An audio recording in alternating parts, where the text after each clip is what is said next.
What's up YouTube? This is Aim for Survival and we're talking about a military inspired survival kit. Stay tuned.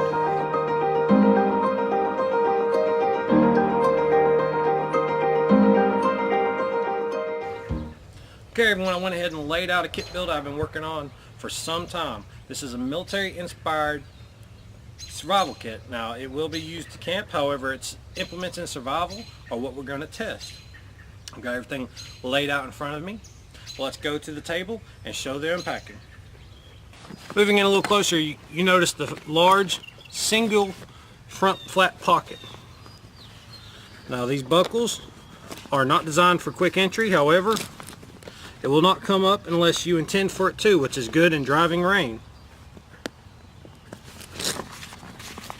Now in here we will start with one of your basic necessities. This here is your common grade toilet paper. They did have toilet paper back in that day. It was a luxury and a rarity that a soldier would have any. However, we won't go without the basics. As everybody will be curious, I will be carrying the Pilot Survival Knife. This one is by Ontario. It is a high carbon steel blade. It does have a small saw on the back. If I had to guess, I'd say that is a 1/4 inch thick. It has the K-bar cork, ribbed handles, and a solid steel pommel. Now this almost classifies as a rat tang, however this tang does go all the way through the handle and has been tried, true, and tested by its users. We will bring the sharpening stone. Next to that will be your more modern parachute cord. However, your paratroopers did have a similar cord. Beneath that is one of the most critical pieces a GI could carry back in the day. Now this is modern material and a modern piece. In it I do have a piece of modern cookware. It would have been not uncommon for them to have had metal cookware. We have a small container to hold our canteen, and this is a stainless steel canteen and cup. As you notice, it does not have the wide mouth opening that some of our Pathfinder canteen equipment does have. However, it does come with the canteen cup. This is a flip out version with a locking handle and will serve to keep the spirit alive. As you notice right here alone, we have covered tinder material, we have covered cutting tools, a secondary cutting tool, but also eating equipment, cordage, and container. For those of you who study and practice the 5 C's of Survivability by Dave Canterbury, you have your cutting tool, your cordage, and your container. Next we'll go to the larger pocket. To do that I will lay it down sideways.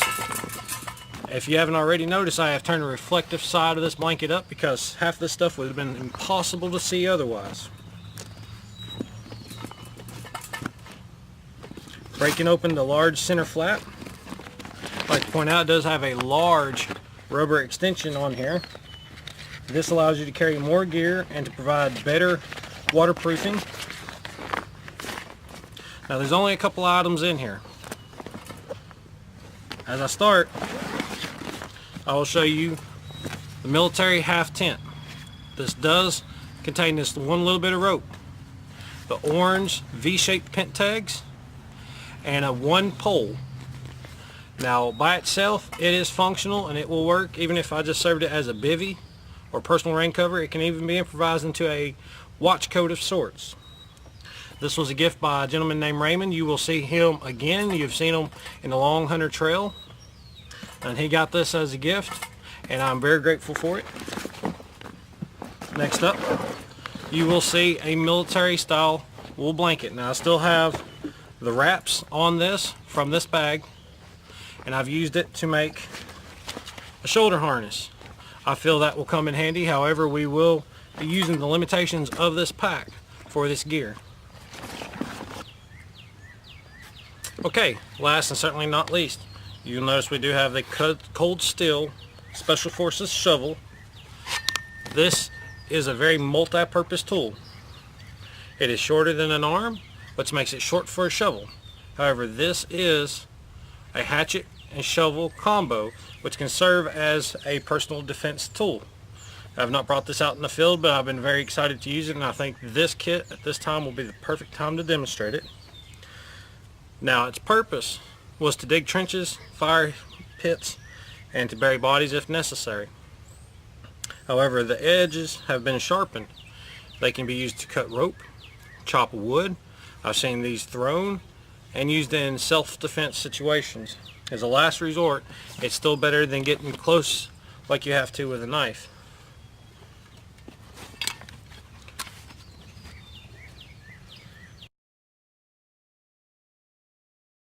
Okay everybody, I've been toying around with this kit, slowly building it and acquiring equipment over time.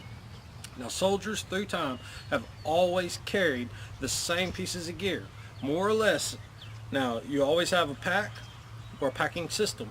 You will have a cover element, you will have a cutting tool, you will have some form of a water carrier. You will always have a wood splitting tool, a digging implement, or chopping implement. Now, here in front of me, I do have some modern built, military inspired kit gear.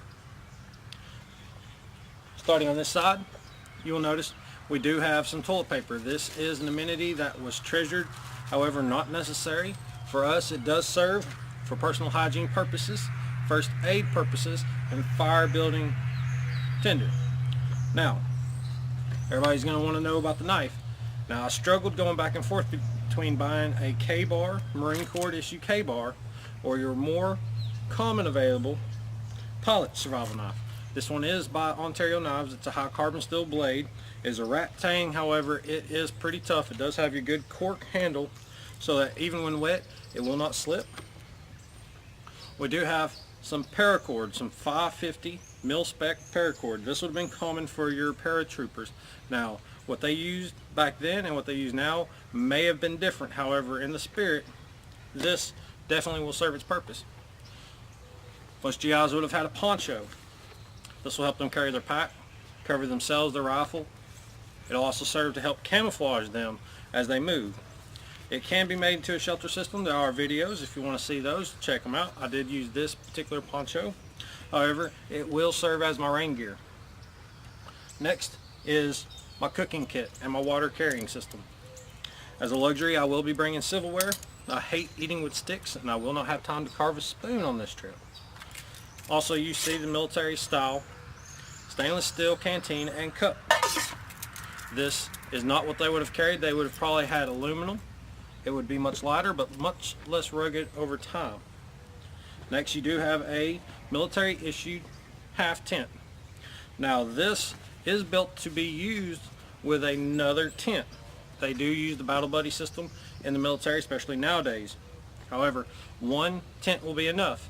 If everything goes well, I will have somebody out there that has the other half of this tent, and we will show you some of the versatility of this item. However, it is bomb proof. It can be used to transport material, to cover yourself as a watch coat. It can be used to build a stretcher, and of course, as its original intention as a tent. It does have one tent pole and 5 stakes and 1 piece of cordage. We do of course have our paracord, which will serve to run a ridge line if we choose to do that. Next, you have a wool blanket, one of the oldest pieces of kit throughout time. This will help keep us warm even if it gets wet. It can even be used as a shelter or a poncho liner. It can be used as a pillow, as a sit pad, anything you need it to use as. However, if it gets wet, it will get extremely heavy, and it will go inside our Swiss Mountain rubber rucksack. This right here is a piece of kit that is underrated. It is heavy and it is durable. This one here is about 50 years old and it is brand new, and it is in amazing working condition. Everything on it is made of leather or full metal. There is no plastic on this. Last but not least, we will have our military shovel. Now, this one is made by Cold Steel. Some have called this the Spetsnaz shovel, if I haven't said that correctly. And all the edges are sharp, not just the front, but the sides. This will serve for chopping firewood, for delimbing, and of course for digging. We could dig a fire pit, use the dirt to put out our fire. We could also use this as a weapon or a chopping tool if we do acquire meat such as a rabbit. Okay everyone, there's a few holes in this kit, and this is where I need the viewers to comment down below. Let me know what you want as a fire kit. I always want to bring a Bic lighter and a ferro rod, and I cannot do this on this trip. It just will not fit. So my idea is to carry a Zippo lighter and a book of matches or a tin of matches, and we will see which works better. Probably bring both. However, we do have on the outside of our bedroll a blanket pin. This one is a high carbon steel and will work for flint knapping. We do not want to make a flint knap fire if it has been raining. However, I do need y'all to plug some of the holes. Let me know what I'm forgetting. Again, I do have two forms of shelter.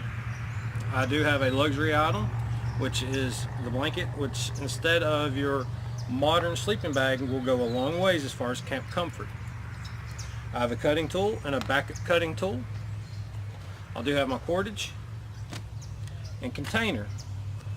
And as I've mentioned, I have ideas for the combustion. I do want feedback on what y'all believe would be a great item for this kit. Now, mag bars were definitely available. Your primary ferro rod might not have been on the standard issue Soldier, maybe nowadays. However, your mag bar was. Now, my idea was actually bring a Zippo and matches, because that's more likely what a GI would have on them. Next is my clothing. Now, I do have a full Gorka gear outfit, if you want to call it that, and that will help with waterproofing ourselves. However, I do also have the true spec jacket, which I do prefer. Let me know in the comment section down below what you would like to see. Again, so I need to know your opinions on the fire kit. I need your opinion on what to wear. Keep in mind, this will be a kayaking campout trip, more likely. And we do have military inspired gear. If there's anything I've missed, let me know in the comment section below. Before I let you go, everyone, let me go ahead and ask you to like our video, comment down below. If I haven't said it enough, I'll say it again, and subscribe to the channel if you haven't yet. I hope to see you in the field. Until next time, stay safe.